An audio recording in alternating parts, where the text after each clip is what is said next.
6 months into his premiership, Keir Starmer remains Britain's greatest political mystery. Half the country believes he's a principled leader making difficult but necessary decisions. The other half thinks he's a calculating liar who'll say anything for power. Both sides have evidence. Both sides are passionate. Both sides are absolutely convinced they're right. So, who is Keir Starmer really? The man saving Britain from chaos or the man creating it?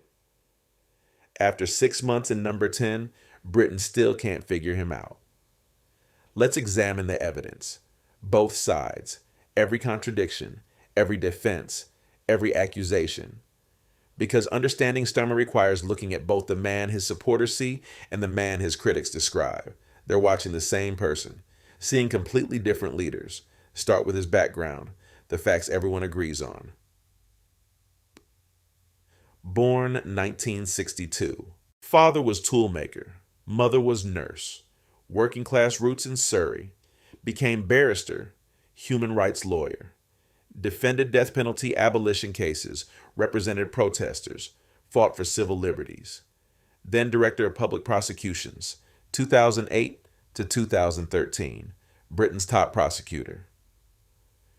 Oversaw thousands of cases, made prosecution policy, elected MP 2015, Labor leadership 2020, Prime Minister 2024. Those are facts. What they mean, that's where agreement ends. His supporters say, he's a man who understands law, justice, and public service, rose from working class background through merit and hard work, dedicated his career to fighting for the vulnerable. His critics say, he's a career politician who abandoned every principle for power, used working class background as prop while serving establishment interests, changed positions constantly to advance himself. Same biography, completely different interpretations. Take his time as DPP. This is where things get complicated. Supporters point to his record: reformed CPS, improved conviction rates for rape and domestic violence, modernized prosecution service, made it more efficient and accountable. Critics point to different record, oversaw failures to prosecute grooming gangs, declined cases that should have gone to trial, prioritized conviction rates over justice, protected establishment figures. Who's right? Both have evidence. Rape conviction rates did improve under Starmer. That's documented. Reforms did happen. That's factual. But grooming gang cases were also declined during his tenure. That's also documented. Victims were failed. That's also factual. So, was he a reforming DPP who improved the justice system, or was he a cautious bureaucrat who failed vulnerable victims? Britain can't decide. Move to his political career. More contradictions. When Starmer ran for Labor leadership in 2020, he made 10 pledges, clear promises to party members, common ownership of utilities, abolish tuition fees, defend free movement, increase income tax on top 5%, and outsourcing in NHS. He won leadership based on those pledges, then abandoned most of them. His supporters explained he made promises based on 2020 economic situation, then reality changed. COVID, Ukraine. Energy crisis, inflation. He adapted to new circumstances. That's pragmatism, not dishonesty. His critics counter, he made promises he never intended to keep. Said what Labor members wanted to hear to win leadership, then immediately pivoted right to win general election. That's not pragmatism, that's cynical manipulation. Same actions. Completely different moral judgments. Look at specific policy reversals. Pledge, common ownership of utilities. Reality, rejected nationalization. His defense, public ownership isn't viable with current debt levels. We need private investment for infrastructure. Critics, you promised it. Members voted for you based on it. You lied. Pledge, abolish tuition fees. Reality, kept them. His defense, we can't afford it without cuts elsewhere. Fiscal responsibility matters more than one policy. Critics, students voted Labor because of this promise. You betrayed them for political calculation. Who's right? Depends whether you value ideological consistency or fiscal pragmatism. His supporters see a leader making tough choices in difficult circumstances. His critics see a politician abandoning principles for power. Britain is split exactly down the middle on this question. Now look at his general election campaign. More contradictions. Starmer ran on change, promised to fix broken Britain, end corruption, restore trust. 6 months later, economic growth stagnant, public services still struggling, scandals emerging, trust falling. Supporters say 6 months isn't enough time to fix 14 years of conservative damage. He inherited disasters, needs time to implement solutions. Judge him after full term? Critics say he promised immediate change, said he had a plan, now making excuses, same as every politician who disappoints after winning. Fair criticism or unfair expectations? Britain can't agree. Take NHS. Starmer promised to save it. Reality, NHS still in crisis. Waiting lists long, staff shortages continuing, winter pressures mounting. His supporters, he's increased funding, hired more staff, implemented reforms. These things take time. Conservatives destroyed it over a decade, can't fix in months. His critics, increased funding isn't reaching front line. Staff are striking because pay offers insufficient. Reforms making things worse. He's managing decline, not saving NHS. Same policy, completely different assessments of whether it's working. Look at his leadership style, another division. Supporters see calm, professional, deliberate decision making. Doesn't react emotionally, considers evidence, makes rational choices. Critics see cold, detached, unwilling to fight. No passion, no conviction. Purely transactional approach to politics. Is he admirably steady or dangerously passive? Britain splits on this too. His handling of party discipline creates similar division. Starmer suspended Jeremy Corbyn, expelled left-wing members, centralized control. Supporters, he's making Labour electable again, removing extremists, creating disciplined party that can govern effectively. Critics, he's purging anyone who disagrees, stifling debate, creating authoritarian leadership that doesn't tolerate dissent. Strong leadership or authoritarian control depends who you ask. Foreign policy shows same pattern. On Ukraine, Starmer supports continued military aid, stands with NATO allies. Supporters, principled stance against Russian aggression, Britain leading on international stage. Critics, spending billions abroad while cutting services at home. Priorities wrong. On Gaza. Starmer supports Israel's right to defend itself, opposes unilateral ceasefire calls. Supporters, balanced position recognizing security concerns, not taking simplistic stance. Critics, complicit in war crimes, ignoring humanitarian catastrophe, betraying international law. Same policies, completely opposite moral evaluations. His communication style divides opinions sharply. Supporters, he's thoughtful and careful. Doesn't make reckless promises. Speaks like serious leader, not populist. Critics, he's boring and evasive. Won't give straight answers. Sounds like lawyer dodging questions. Effective gravitas or tedious obfuscation? No consensus. Look at his personal image. Even this is contested. He's been photographed wearing expensive glasses, designer clothes, at Arsenal football matches. Supporters, so what?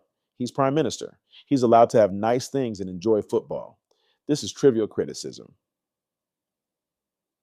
Critics, he claims to represent working people while living like wealthy elite, out of touch with struggles of ordinary Britons. Does personal wealth matter for someone from working class background who earns success? Britain can't agree. His family life gets similar treatment. He protects his children's privacy, doesn't use them politically. Supporters, admirable, shields family from public spotlight, maintains dignity and privacy. Critics, convenient, presents image of family man while keeping family invisible, using privacy selectively. Principal protection or political calculation? Interpretation varies completely. Economic policy creates predictable divisions. Starmer emphasized fiscal responsibility.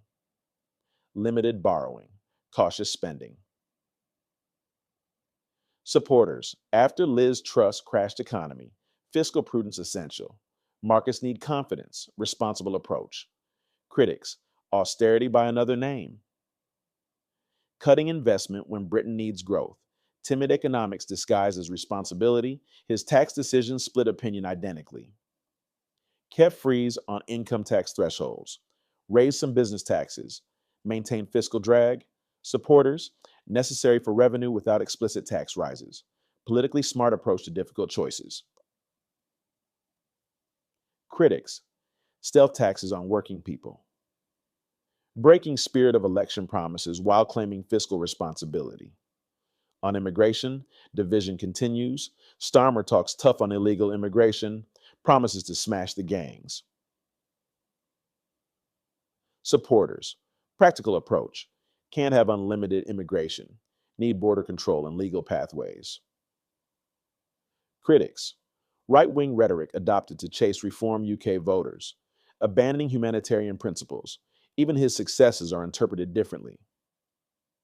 Labour won largest majority in generation, historic electoral victory. Supporters, vindication of Starmer's approach, trusted by voters, mandate for change. Critics, conservatives imploded, Starmer won by default, not enthusiasm, hollow victory based on opposition failure. His first 6 months show similar pattern.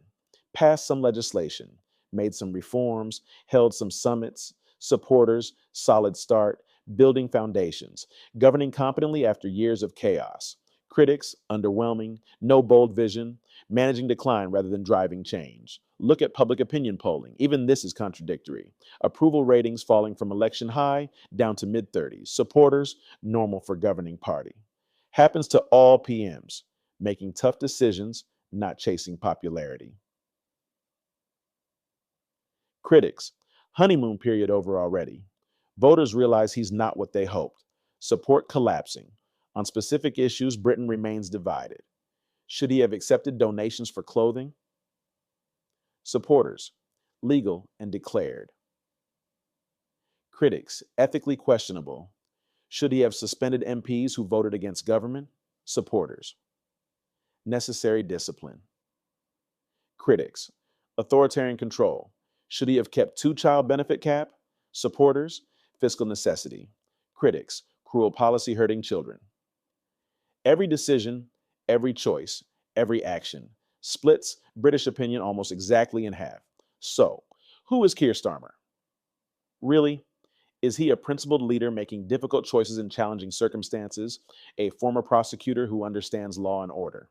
A serious politician focused on governing rather than gestures? Or is he a calculating opportunist who will abandon any principle for power? A lawyer who prioritizes convictions over justice? A political chameleon who changes colors to match surroundings? Here's the truth. Britain struggles to accept. Evidence exists for both interpretations. He did improve some CPS metrics. He did fail some vulnerable victims. He did make campaign promises. He did abandon many of them. He did win historic election. He is disappointing many supporters. He does make cautious decisions. He doesn't inspire passionate following. Both things can be true simultaneously. Maybe Starmer isn't easily categorized as hero or villain. Maybe he's something more complex, a competent administrator without transformative vision. A cautious lawyer more comfortable with process than passion. A politician who believes in incremental progress over revolutionary change. His supporters see this as mature pragmatism. His critics see it as uninspiring timidity.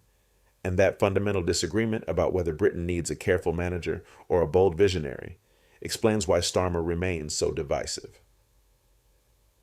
6 months into his premiership, Britain is still asking, who is Keir Starmer really? The man who'll save Britain through steady competence, or the man who'll disappoint Britain through lack of courage? Ask his supporters. They'll tell you he's exactly what Britain needs after years of chaos, boring, careful, responsible. Ask his critics. They'll tell you he's exactly what Britain doesn't need. Timid, calculating, uninspiring. Both sides have evidence. Both sides are passionate. Both sides are convinced. And Britain, still divided, still uncertain, still trying to figure out who their prime minister really is. The politician nobody can quite define. The leader everyone interprets differently. The prime minister who means completely different things to different people. That's Keir Starmer, 6 months in power. Still a mystery?